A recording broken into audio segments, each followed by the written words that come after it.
Sebenarnya ni kali pertama saya pergi ke Bukit Fraser dan saya tak sangka jalan dia begitu mencabar, berbeza dengan Genting Highland. Tahun lepas saya ada pergi Genting Highland dengan Ativa juga. Di Genting Highland jalan dia lebih lebar, ramai orang memandu dengan laju ke puncak Genting Highland. Tapi dekat sini dekat Bukit Fraser ni kena berhati-hati sangat kerana banyak kawasan tanah runtuh, ada jalan yang sempit, hutan kanan kiri kan. Mungkin ada binatang liar yang akan melintas. Lepas tu lori balak. Saya pun bertembung dengan lori balak yang sangat makan space bila dia corner kan. Dan ada juga corner-corner yang tajam betul, memang kita tak nampak apa yang berada di sebelah sana. So kita kena tekan horn. So memang ni satu jalan yang mencabar lah bagi saya. Kalau anda lihat di belah kanan atau kiri ada gaung yang dalam ke bawah, juga pokok-pokok tumbang. So bagi mereka yang baru pertama kali nak ke Fraser Hill, saya cadangkan rancang perjalanan yang baik. Maybe datang pada awal pagi kan, daripada KL, daripada Ceras ke Fraser Hill melalui Kuala Kubur Baru mengambil masa dalam kurang 2 jam 20 minit. So consider juga sebarang kemungkinan. Kalau boleh cek juga ramalan kaji cuaca. Kalau hujan lebat mungkin anda boleh tangguhkan dahulu ya.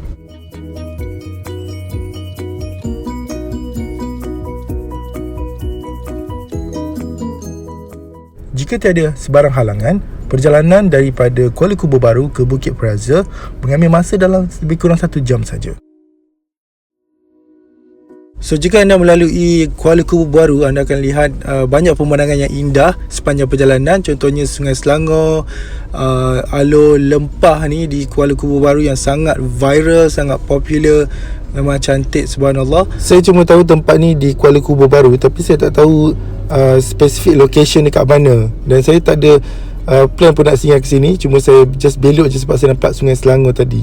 Kebetulan tak ada orang langsung, dan tempat ni memang best. Kemudian saya singgah sebentar di empangan Sungai Selangor. Yang ni memang saya nampak dalam Google Maps. So ni memang saya dah expect lah. Cuma saya tak sangka lah secantik ini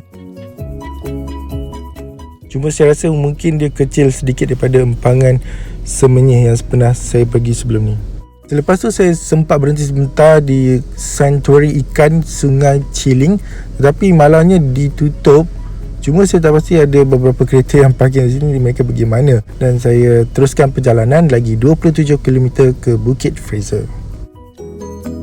Dari Sanctuary Sungai Ciling tu hinggalah ke Simpang Gap, iaitu entrance untuk mendaki ke Bukit Fraser. Jalannya masih lebar dan 2 hala. Cuma dia berliku dan masih hutan kanan kiri. Ada juga selekoh yang agak tajam juga, dan banyak juga kawasan tanah runtuh. So kita kena berhati-hati lah. So semasa saya melalui jalan ini, tak banyak kenderaan, almost tak ada Cuma saya terserempak 2 kali dengan lori balak. Dan agak ngeri juga dekat corner tu kan, macam dia termakan jalan sikit. Selalunya bila saya lalu jalan yang dikelilingi hutan ni, saya suka perhatikan signboard binatang apa yang dipaparkan di bahu jalan. So untuk perjalanan ni dari Kuala Kubur ke Bukit Fraser ni, saya hanya nampak signboard tapir, dan saya ingat kijang pun ada kot, dan monyet. Tak ada signboard gajah. Bermakna kat sini mungkin tidak ada gajah, ataupun sebab tak semua hutan sesuai untuk gajah Dan contoh macam dekat Lebuh Raya Timur Barat tu memang ada lah.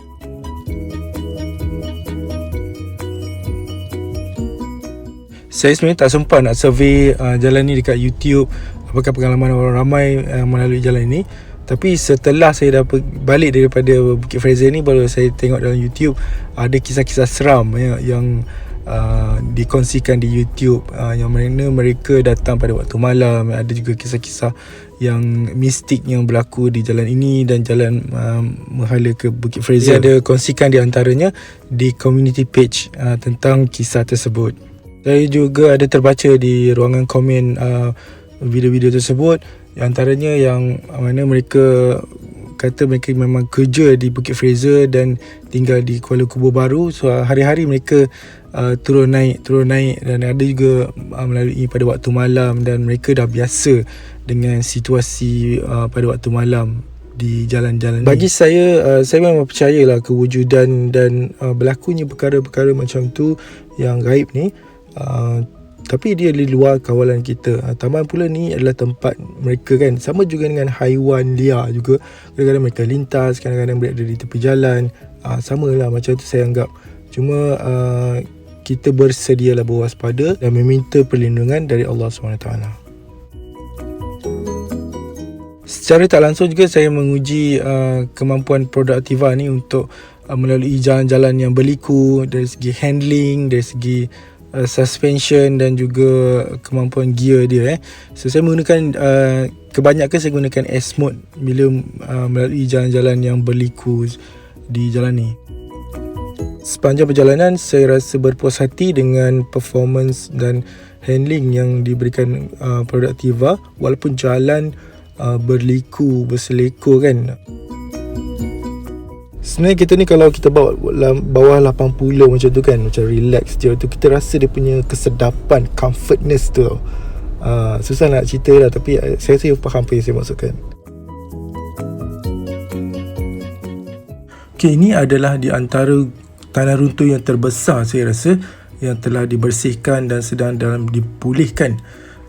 Di mana saya lihat ke atas kan, memang agak dahsyat lah kalau kita tengok. Ni masa saya balik, masa pergi, sebab saya berada di sebelah sana kan. Sebenarnya ada lagi tanah runtuh yang macam ni di atas, di jalan nak sampai ke Bukit Fraser, tapi saya tak sempat lah nak ambil gambar, tapi memang banyak. Okay, apabila anda dah nampak jambatan gantung di sebelah kiri ni, bermakna anda dah hampir dengan entrance ke Bukit Fraser, iaitu Simpang Gap dipanggil, Simpang Gap. Mana di sini adalah sempadan antara negeri Pahang dan negeri Selangor. So bila kita nampak roundabout kecil ni, so kita ambil exit ke kiri dan naik ke Bukit Fraser. Masa ni adalah satu hala saja, satu hala naik, turun di jalan yang lain. Ni hanya naik saja, kita takkan bertembung dengan kereta yang turun. Kalau kita terus kat roundabout tadi tu, kita akan ke Raub Pahang. Dari Simpang Gap ni sampai ke Fraser Hill sebenarnya 18 minit je dan jaraknya lebih kurang 7.7 km. Tapi kita akan rasa jauh, rasa lama sebab jalannya berliku-liku. Kebetulan pada masa tu di hadapan dan di belakang saya ada Volkswagen Polo 1.6 MPI. Warna pun sama sekali, warna kelabu ke warna grey di depan dan juga di belakang satu. Mungkin mereka pergi bersama, tapi saya berada di tengah-tengah mereka.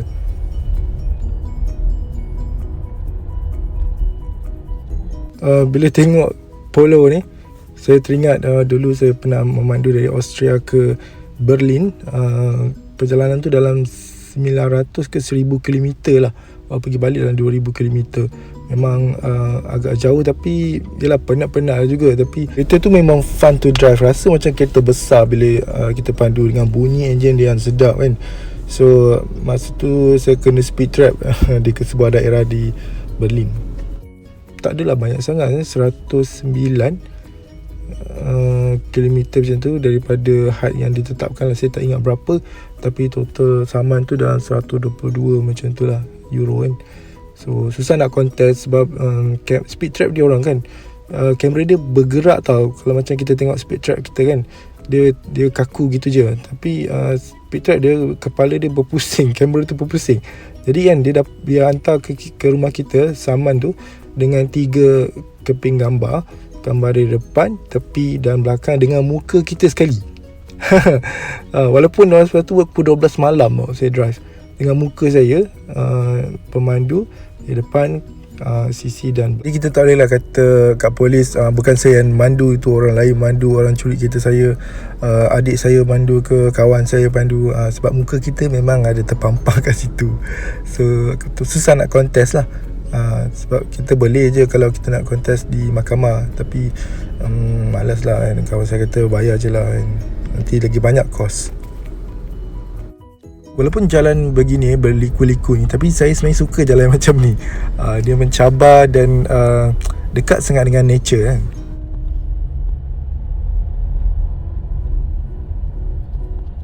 Walaupun kita dah tahu destinasi kita yang akan datang ni ialah Bukit Fraser, tapi saya cadangkan kita letak juga ataupun pasang juga navigation supaya kita dapat jangka macam mana permukaan jalan di hadapan nanti, sebab dia berliku-liku kan. So kalau ada corner pun kita boleh bersedia untuk slow down ataupun nak tekan horn kan.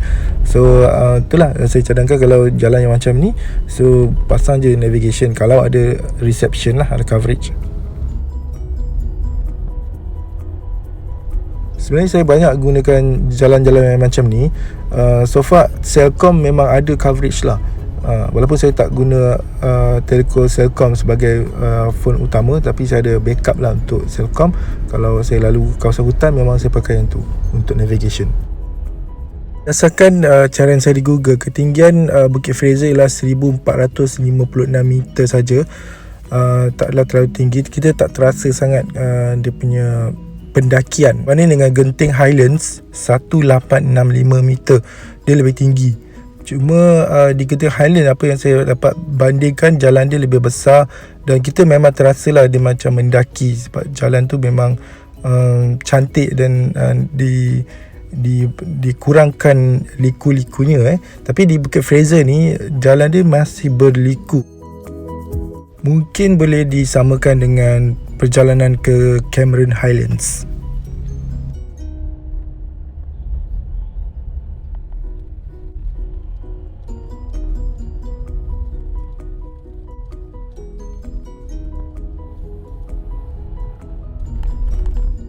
Sebenarnya video ni saya dah lajukan sedikit sebab saya sayang nak potong untuk kenangan lah kan.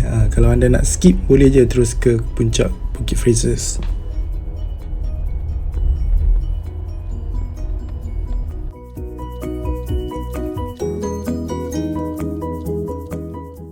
Pada pendapat saya kan, walaupun kita berani macam mana pun, elakkanlah perjalanan waktu malam untuk sampai ke Bukit Fraser ni.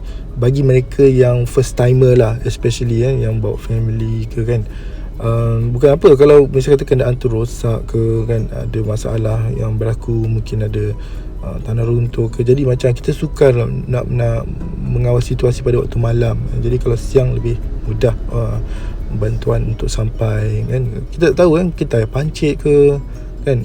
So itulah yang saya bayangkan. Tak lama sebelum saya sampai ke puncak Bukit Fraser ni, saya nampak ada sebuah kereta SUV lah di depan Volkswagen tu. Kalau tak silap saya, Honda CR-V lah, perlahan di hadapan.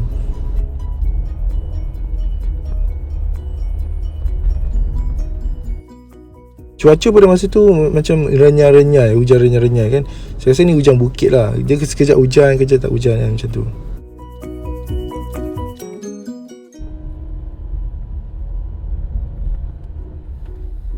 Sebenarnya hari ni plannya saya just nak sampai ke saja di puncak Gunung Ledang pula, Bukit Fraser ni, sebab saya tak pernah sampai dan saya nak merasai jalan yang berliku.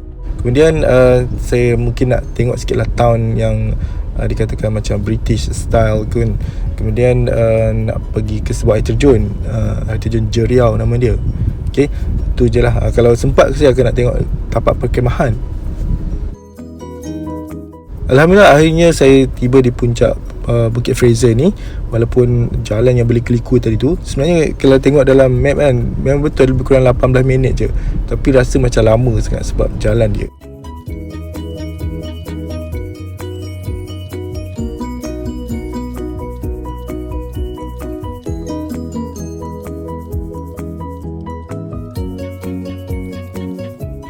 Suhu pada masa tu tak adalah sejuk sangat, lebih kurang dalam 26 hingga 27 macam tu je. Walaupun baru lepas hujan kan, tapi tak adalah sampai nak pakai jaket ke, macam Genting Highland lagi sejuk kot.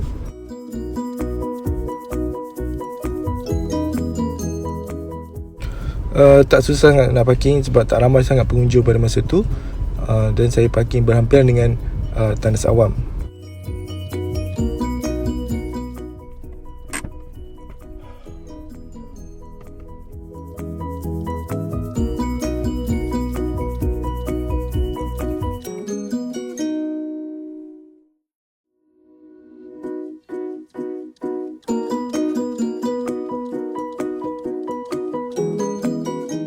Saya adalah bawa sikit makanan, tapi salah satunya saya tengok cik semua ni, dia sebab tekanan rendah kot, pressure makin kurang, jadi dia macam menggelembung macam ni. So fun juga kan.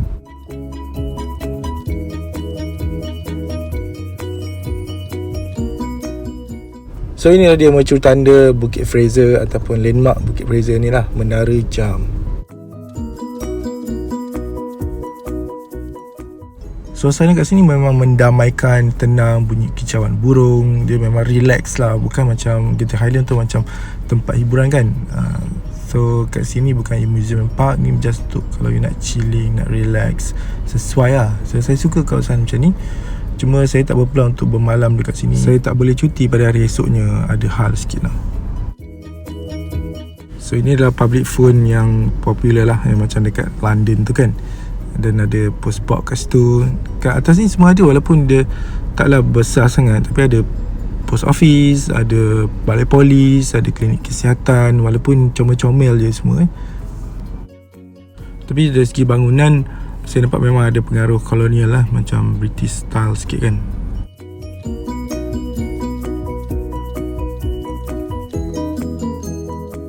Kedai Seberneka tak ada pula saya jumpa kat sini, kecuali ada satu kedai runcit lah.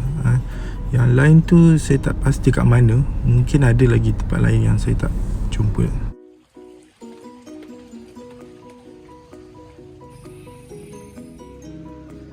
Terdapat juga kelab golf di sini, iaitu Fraser Hill Golf Club. Setelah solat zuhur di Masjid Sultan Mahmud ni, saya pun bertolak ke air terjun Jeriau.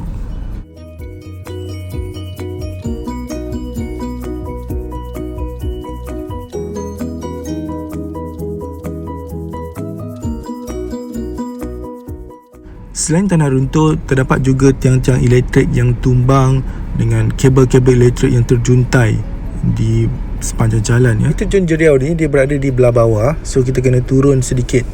So jalan ni memang agak sempit sikit, macam muat untuk satu kereta saja. Kena adjust sikit lah kalau misalnya kita bertembur dengan kenderaan dari hadapan ya. Dekat kawasan Peranginan ni okey lagi. Cuma nanti kalau dah sampai dekat kawasan hutan, dia memang jalan dia makin sempit lah. Kelihatan beberapa orang pekerja sedang memperbaiki ataupun meleraikan kabel elektrik yang tersangkut pada pokok yang tumbang. Mungkin mereka adalah kontraktor TNB.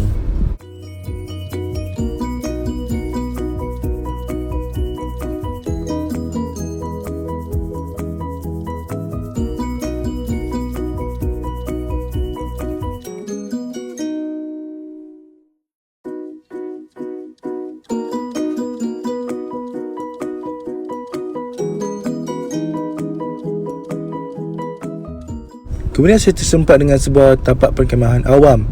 Tetapi ini bukanlah tapak perkemahan yang saya ingin pergi sebenarnya. Tapi saya tak tahu lokasi itu kat mana. Rasanya tapak perkemahan kat sini percuma. Tetapi anda kena mengikut segala garis panduan ataupun peraturan yang ditetapkan di sini.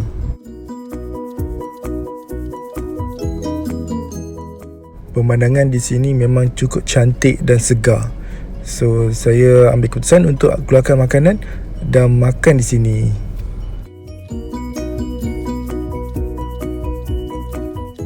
Sebenarnya saya hanya bawa bubur nasi je pada masa tu, yang saya beli di Bandar Tun Razak. Memang sangat lapar pada masa tu, dan makan sangat berselera dengan pemandangan yang indah.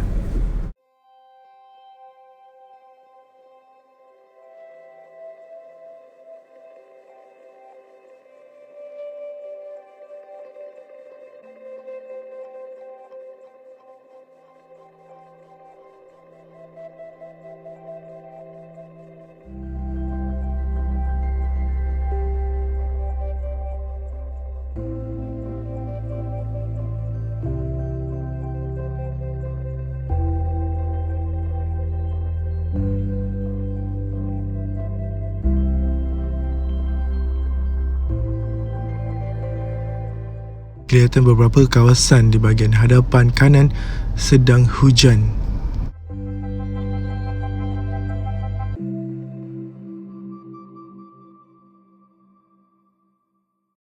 Setelah selesai makan, saya teruskan perjalanan ke air terjun Jeriau.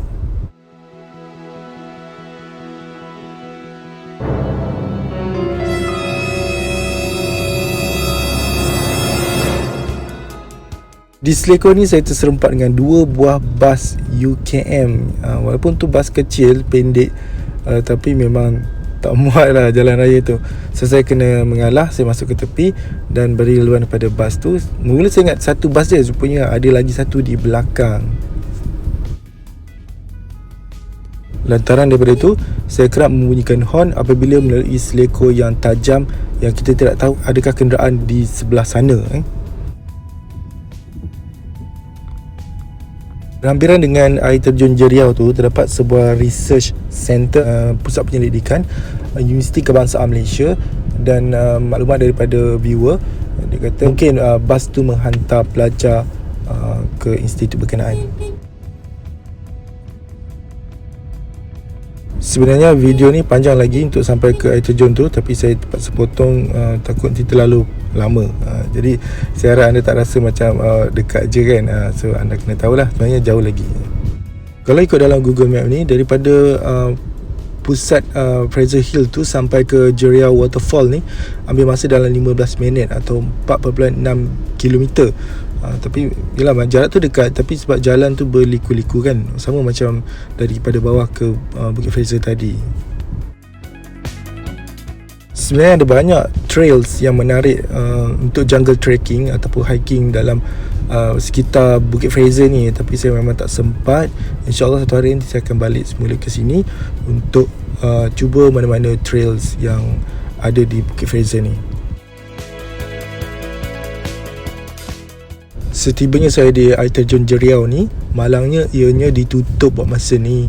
Mungkin disebabkan tanah runtuh dan sebagainya, ataupun air pasang kepala air tu kan.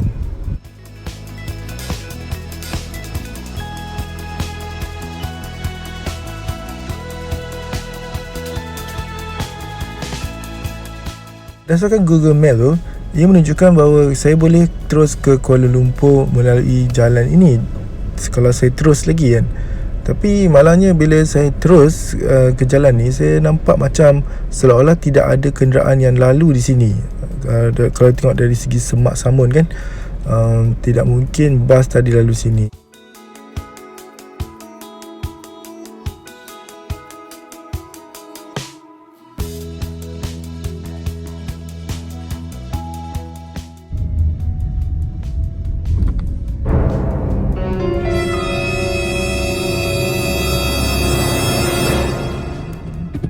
Ternyata jalan ini memang tidak selamat untuk digunakan.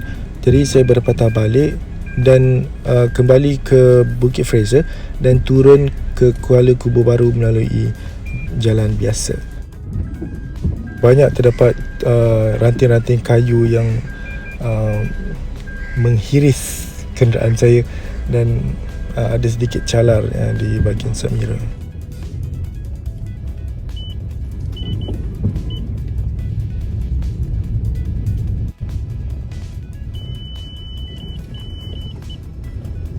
Jadi setakat ini sahaja perkongsian kami pada kali ini. Terima kasih kerana menonton. Jika anda belum subscribe channel ini, kami jemput anda untuk subscribe. Terima kasih kerana menonton. Assalamualaikum dan salam sejahtera.